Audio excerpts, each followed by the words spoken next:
नमाज की हालत में दाएं पैर का अंगूठा हिलने से क्या नमाज टूट जाएगी या नमाज ख़त्म हो जाएगी या नमाज मकरूह हो जाएगी। आज भी बहुत से लोग ऐसे हैं जो ये समझते हैं अगर नमाज की हालत में सीधे पैर का जो अंगूठा है अगर वो हिल जाए या हट जाए अपनी जगह से तो नमाज टूट जाती है या नमाज मकरूह हो जाती है। उनके ये ख़यालात हैं जिसकी बुनियाद पर मेरे तजुर्बे में भी ये बात आई है और आप लोग भी देखते होंगे कि अगर जमात खड़ी हो जाती है, होता यह है कभी कभी इंसान गैप रह जाता है बीच में और वो अपने अंगूठे को हिलाने की ना बुनियाद पर उस गैप को पुर नहीं कर पाता, मतलब हट नहीं पाता या सरक नहीं पाता। हालांकि हुक्म शरा यही है अगर आपको अगली सफ में जगह दिखाई दे रही है तो आप उसे पुर करें, लेकिन अगर जमात खड़ी हो चुकी है फिर अगर उसमें गैप बाकी है तो जिसकी नज़र उस पर पड़ गई या जिस लाइन में वो है तो उस पर ये ज़रूरी है कि वो चलकर एक या दो कदम जो भी चलना हो, अमले कसीर ना हो, अमले कलील हो, ज़्यादा वक्त ना लगे, कम वक्त में वो वहाँ जाकर खड़ा हो सकता है, उसकी नमाज पर कोई फ़र्क नहीं पड़ेगा, बल्कि जगह जो खाली थी उसे पुर करने की वजह से उसको सवाब उसमें ज़्यादा और मिलेगा।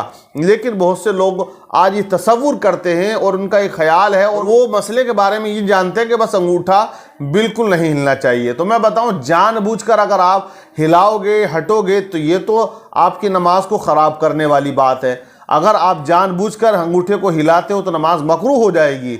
लेकिन अगर कोई मजबूरी है या उज़्र शरई है, मिसाल के तौर पे जमात खड़ी हो चुकी थी, पूरी जो लाइन है अगली सब वो पुर हो चुकी है, जगह बिल्कुल नहीं बाकी, एक बंदा तन्हा पीछे से आता है, अब उसने देख लिया कि कोई दूर दूर तक ऐसा कोई नमाजी भी नहीं आ रहा जो उसके साथ नमाज में खड़ा हो सके, जमात में खड़ा हो सके, तो अब उसको क्या हुक्म है कि वो अगली सफ में से जो आगे वाली है एक बंदे को पीछे खींच ले, लेकिन खींचे उसे ही जो मसला जानता हो, वरना ऐसा ना हो कि आप तो उसको खींच रहे हैं और वो आप पर जो है मुक्केबाजी शुरू कर दे कि तूने मेरी नमाज ख़राब कर दी है। हालांकि आप अगली सफ में से एक इंसान को खींच सकते हैं, अपने साइड में पीछे ला सकते हो, और जो गैप बाकी रह गया बाकी जो नमाजी हैं उनको आपस में उस जगह को पुर कर लेना चाहिए, मतलब उसको खाली नहीं रखना चाहिए। अब उस हालत में अगर आपका पैर भी हिल गया, अंगूठा तो बहुत दूर की बात है, पूरा पैर भी उठा के आपको रखना पड़ा तो उसमें आपकी नमाज पर कोई फ़र्क नहीं पड़ेगा।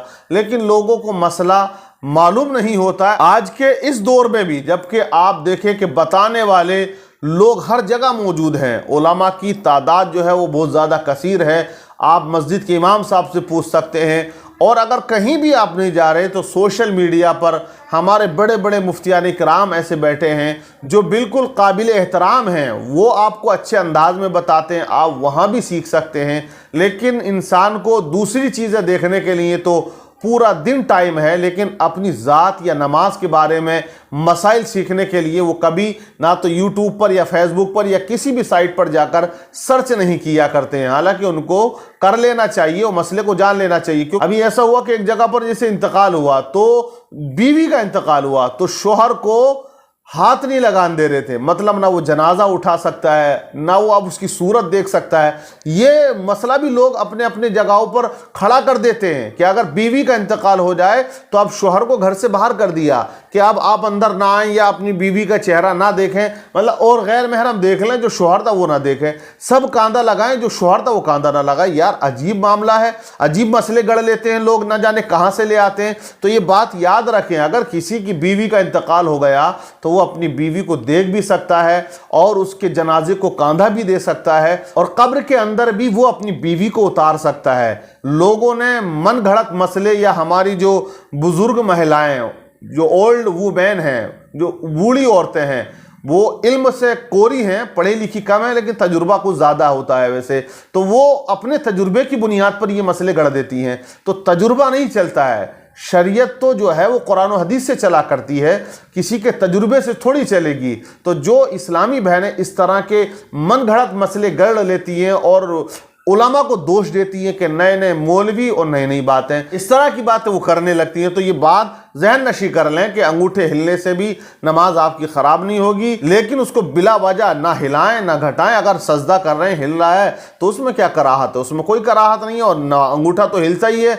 आप जब सजदे में जाएंगे तो जोर देंगे, क्योंकि आप देखें सजदे की हालत में जब लोग जाते हैं तो आज भी ایسے لوگ پائے جاتے ہیں کہ سجدہ ان کو صحیح طریقے سے نہیں کر پاتے ہیں۔ آپ دیکھیں اسکرین پر ایک یہ وہ طریقہ ہے جو غلط ہے سجدہ کرنے کا، کہ پیروں کی انگلیاں وہ پوری کی پوری کھڑی ہیں۔ یہ جو طریقہ ہے نماز میں سجدہ کرنے کا، یہ طریقہ بالکل غلط ہے۔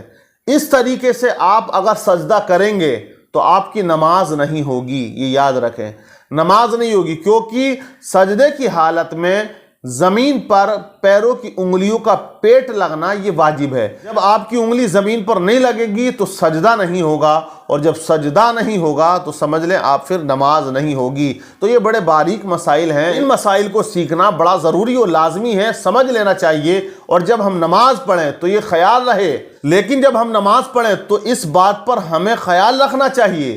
ہم کہتے ہیں نماز میں دکان میں دماغ جا رہا ہے، مکان پہ جا رہا ہے، کھیت میں جا رہا ہے، مارکیٹ میں جا رہا ہے، خرید و فروخت پر جا رہا ہے، راجنیتی میں دماغ دوڑا رہے ہیں نماز میں، تو دماغ تمہارا کہیں نہیں جائے گا اگر تم اپنا دماغ نماز میں ہی لگاؤ گے۔ آپ دیکھو گے ہاں پیروں کی انگلیوں پہ آپ جب سجدے میں جائیں تو دھیان رکھیں کہ میرے پیروں کی انگلی بالکل زمین پہ ٹک رہی ہیں نہیں ٹک رہی ہیں۔ آپ جب سجدے میں جا رہے ہوں تو یہ دیکھیں کہ جب میں سجدے کی حالت میں جا رہا ہوں تو میری پہلے پیشانی ٹکے گی یا ناک ٹکے گی؟ تو پہلے آپ کی ناک ٹکنی چاہیے، پیشانی بعد میں ٹکنی چاہیے۔ لیکن جب سجدے سے اٹھو آپ تو آپ کی پیشانی پہلے اٹھنی چاہیے، ناک بعد میں اٹھنی چاہیے۔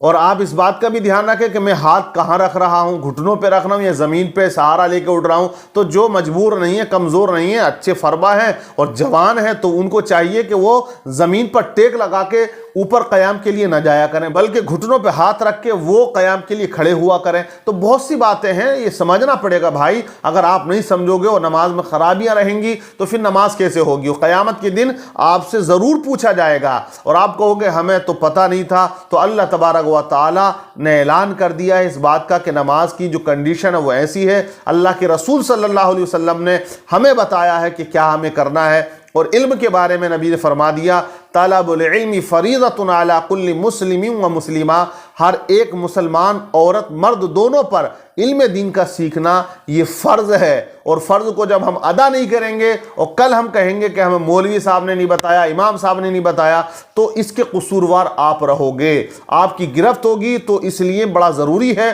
نمازیں ہماری درست ہونی چاہیے۔ اللہ عمل کی توفیق عطا فرمائے۔